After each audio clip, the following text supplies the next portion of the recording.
चला आपण आज मस्त छान मिरचीचा ठेचा करणार आहोत। मी घेतलेला आहे मिरची, कोथिंबीर आणि लसणाच्या सोललेल्या लसणाच्या छान पाकळ्या। मस्त आता आपण छान असं मिरच्या छान मस्त भाजून घेणार आहोत। गॅसवर तवा ठेवलेला आहे, मस्त तवा गरम झालेला आहे। मस्त आता आपण त्याच्यावर टाकणार आहोत मिरची। मिरची अशी छान भाजून घ्यायची, लाल रंग येईपर्यंत मस्त मिरची भाजायची। मिरचीला छान असं मस्त हलवून घ्यायचं। मस्त अशी छान आपली मिरची मस्त भाजत आहे। छान मिरचीला भाजून घ्यायचं। बघा किती छान आणि मस्त आपली मिरची भाजत आहे। लाल रंग येईपर्यंत मस्त मिरची भाजून घ्यायची। छान मस्त मिरची भाजल्यानंतर आपण त्याच्यामध्ये टाकणार आहोत लसणाच्या पाकळ्या। आता याच्यामध्ये टाकायचं तेल। तेल टाकून छान हलवून घ्यायचं। अशा पद्धतीने छान मस्त आपल्या मिरच्या भाजलेल्या आहे। आता आपण त्याच्यामध्ये टाकणार आहोत लसणाच्या पाकळ्या।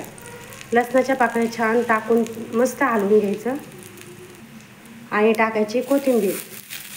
कोथिंबीर टाकलेली आहे। आता मस्त टाकायचं आपण जाडे मीठ। जाडे मीठ ठेच्याला टाकल्यावर ठेचा खूप टेस्टी आणि मस्त लागतो। जाडे मीठ टाकणार आहोत आणि मस्त आपण ठेचा मस्त असा तव्यावरच छान मस्त कुटून घेणार आहोत।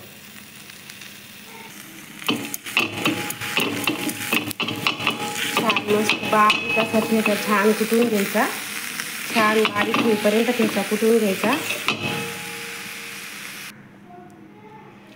अशा पद्धतीने छान आणि मस्त असा आपला ठेचा कुटलेला आहे।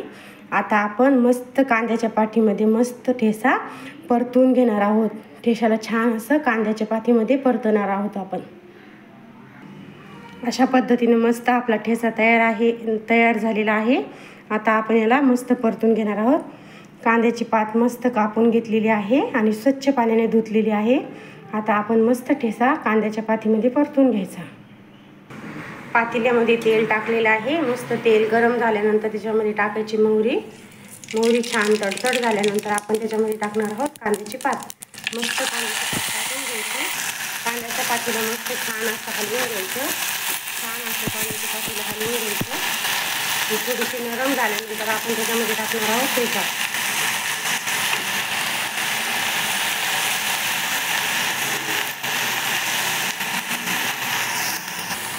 अशा पद्धतीने छान अशी आपली कांद्याची पात होत आहे। मस्त कांद्याची पात नरम होईपर्यंत मस्त शिजवून घ्यायचं त्याला। आता आपण याच्यामध्ये टाकणार आहोत ठेचा। ठेचा छान टाकून मस्त हलवून घ्यायचं ठेच्याला। अशा पद्धतीने छान असा मस्त आपला कांदा पातीचा ठेचा तयार आहे। आता आपण याच्यामध्ये टाकणार आहोत शेंगदाण्याचा कूट। शेंगदाण्याचा कूट टाकून मस्त छान असं हलवून घ्यायचं। छान मस्त हलवायचं आणि थोडंसं मीठ टाकायचं। अगोदर ठेच्याला मीठ आहे म्हणून थोडंसंच मीठ टाकायचं। अशा पद्धतीने मस्त असा छान आपला कांदा पातीचा ठेचा तयार आहे। आता आपण मस्त अशी छान करणार आहोत भाकरी। मस्त आपण करणार आहोत मस्त मुगाची भाकरी करणार आहोत। मस्त कांदा पातीचा ठेचा आणि मुगाची भाकरी खूप टेस्टी आणि खूप छान लागते खायला। एक वाटी आपण घेतलेले आहे मूग। आता मूग मस्त बारीक पीठ मिक्सरला लावून मस्त बारीक मुगाचं पीठ करून घ्यायचं। आपण मस्त आणि छान असं ज्वारीचं पीठ घेतलेलं आहे थोडंसं आणि मुगाचं पीठ घेतलेलं आहे। आता आपण याची करणार आहोत मस्त अशी छान भाकरी। थोडंसं याच्यामध्ये टाकायचं मीठ। अशा पद्धतीने छान अशी मस्त आपण करणार आहोत मुगाची भाकरी। अशा पद्धतीने छान असा मस्त उंडा मळून घ्यायचा आणि छान अशी मस्त भाकर त्याची थापून घ्यायची।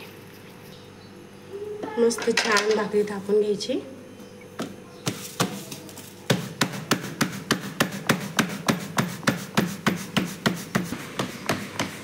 छान गोल मस्त थापायची भाकरी।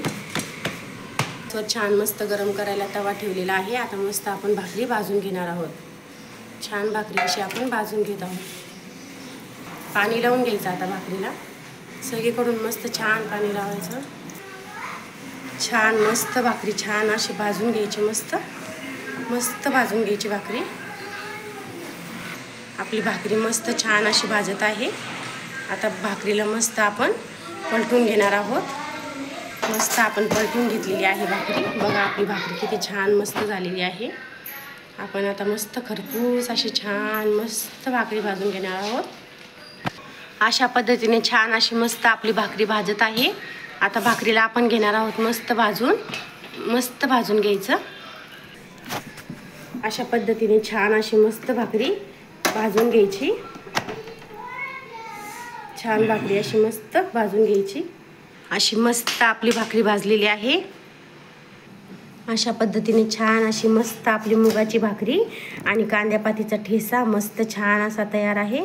बघा किती छान मस्त आपल्या भाकरीला खरपूस रंग आलेला आहे. बघा किती मस्त झालेली आहे आपली भाकरी. अशी एकदम भन्नाट आणि मस्त लागते. कांदापातीचा ठेसा आणि मुगाची भाकरी खायला एकदम छान मस्त अशी टेस्टी लागते.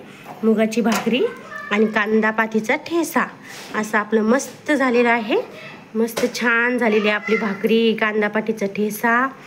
लाईक करा, सबस्क्राईब करा, व्हिडिओ आवडल्यास शेअर करा.